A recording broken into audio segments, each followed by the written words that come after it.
of the indigenous people of Biafra, that's NNAMDI KANU, has written an open letter to governors of the states of the southeast of Nigeria, seeking their immediate action and intervention to secure his release.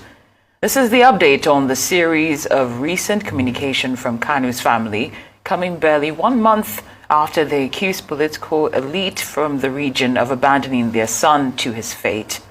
The letter, which was written by Prince Emmanuel Kanu on behalf of the family, raised the alarm that Kanu is gravely ill and should not be allowed to die in custody. Arise News analyst Daya Shabali joins us now to discuss this request by NNAMDI Kanu's family to Southeast governors, as well as how to break the logjam arising from his prolonged trial. Good afternoon, Mr. Shabali. Thank you for being here. Good afternoon. It's a pleasure of being here. Now, this plea it doesn't seem like it's far-fetched. He's been in detention for about 3 years. What do you make of it? Is it time for an intervention of the Southeast governors in this case? Well, I think the call of the Southeast governors is misdirected, you get me, and unfair to the governors. You see, there is I will start with a quotation from Henry V. You know, Shakespeare, one of Shakespeare's plays. He said that if a child that is by the father sent on merchandise went and miscarried upon the seas, is it the fault of the father? This plea is being made by the junior brother of Kanu. He can speak to his brother, let me, to renounce secession. I'm sure he will work out a free man the next day. To call on the governor, so I elected representatives of Southeast, and who know what is on the ground, is turning a political matter into a sociological and family matter. It is not. It is already a legal issue.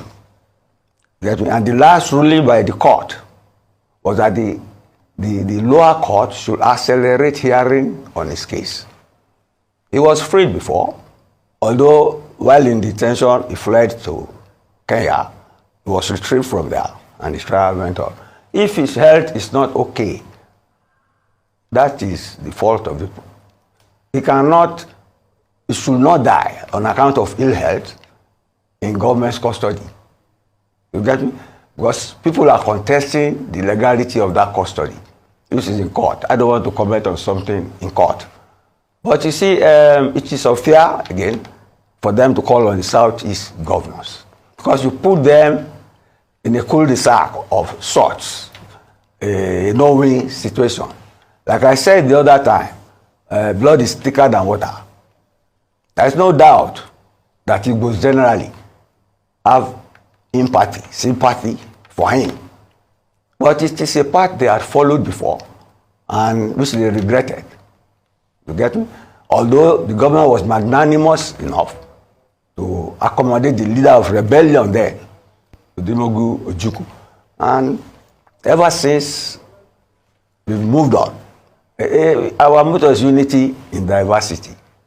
And the core matter of disgruntlement in this arrangement is discrimination, North-South discrimination. We all suffered it.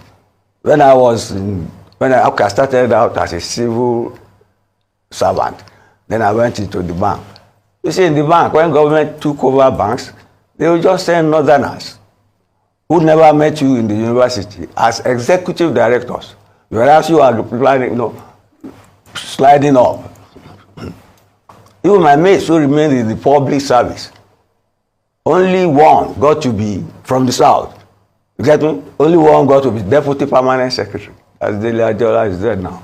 So, we have all suffered on account of this North-South something. But that's the essence of our unity in diversity. That's why they created so many bodies, JAMB, federal character, so that there will be some balance. And we are managing it. We are managing it. What we should adopt, I think I've said it here too, is what they are using in the US now, although to settle matters on racism. That's diversity, inclusion, and equity. If you include more people, if you reduce the gap between the rich and the poor, if you expand access to riches for more people, you can balance things out. but not to declare secession and wanting to be pardoned, and then implicating governors who had no hand in the matter, putting it on their table. It's unfair to them. It's unfair to them. I know the situation the governors are being placed. Let me give you an analogy. When Dia, the deputy to Abacha, was accused of treasonable felony, they brought Yoruba Abbas and showed them film, show implication.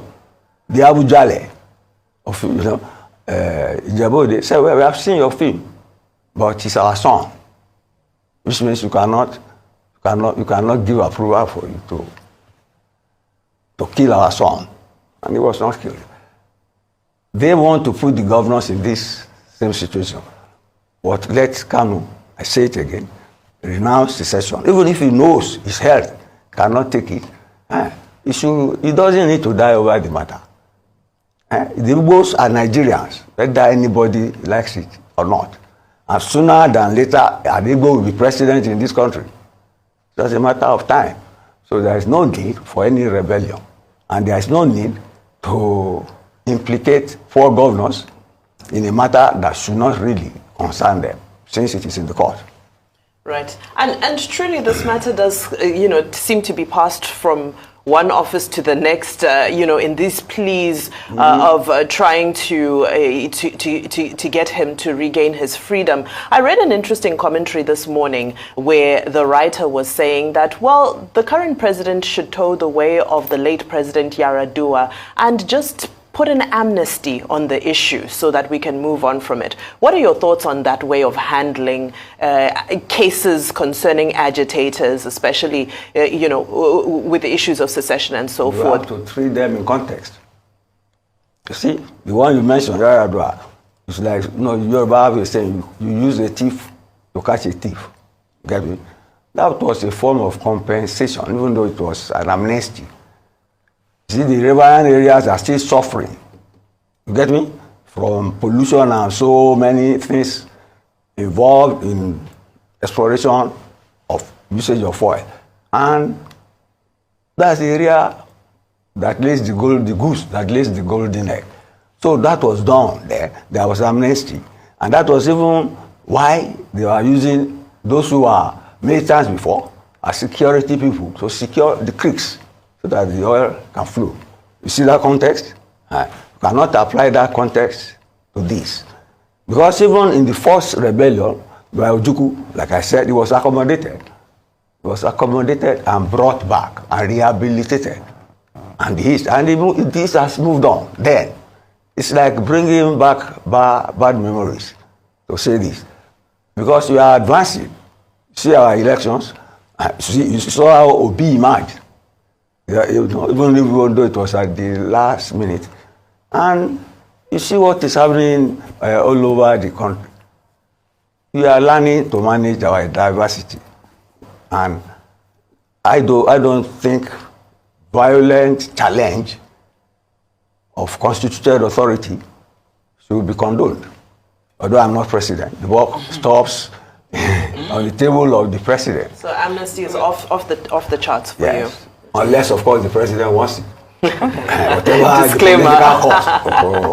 That's it. Mr. Shibowale, I know you rightly pointed out that it's unfair to involve the Southeast governors, making a political matter rather sociological. I believe that those were your words. Yes. But seeing that, for instance, the stay-at-home or sit-at-home order is one that affected the Southeast governors, there are fears that, the continued detention could actually continue to inflame tensions in the region. So do you think that they should play some kind of role, seeing that they have been affected by his detention one way or another, should play some role? They are playing the correct role. This. They are fighting it. They are asking people to come out.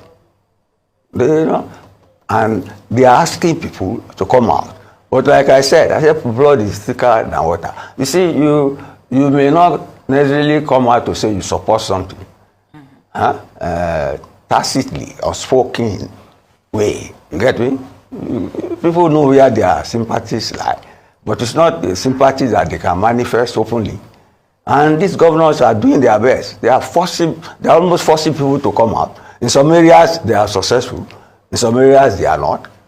So it is they using their constitutional clout against the formal might of the man in detention. Get me? And you see, he said the other time that if he just snap his finger like this, that would be the end of the matter. But he doesn't need to snap his finger. Let him renounce secession today. I'm sure he'll be out of prison tomorrow.